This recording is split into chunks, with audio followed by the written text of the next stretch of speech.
Hello, coming to you from Forest Glen Elementary. We are here to update you on the latest and greatest additions to our school.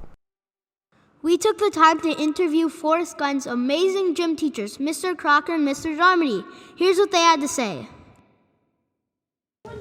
What are you most looking forward to?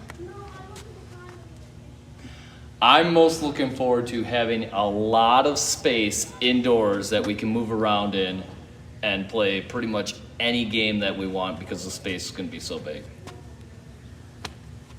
I'm excited to make you guys run further distances. Did you hear that? That's crazy. He's going to make us run farther. Now to the one and only project manager of our cool construction, Mr. Brad Nick. What is the hardest project of constructing the new gym? The hardest project of construction in the new gym would have been all the water was under the ground, trying to put the foundation in and dealing with the water. You never know, you could be walking on water. So what are some fun facts about the new gym? Fun facts about the new gym.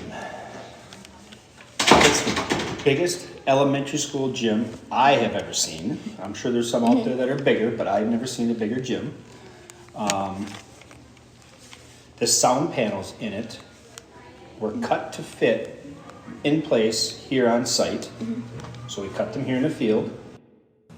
That sounds like a big job. Your principal's name is scribed into the concrete. You may not see it, but you can believe it. Will the gym be used by Forest Glen only? There will be tournaments there. Okay. There will be an overflow gym for Bayport as well. As we're wrapping our podcast up, I'm going to leave you guys with a little joke. What did the basketball player do when he was hot? The fans cooled him off. Ha ha ha ha ha. This podcast was brought to you by the Timber Tail Journalist. Thanks for listening.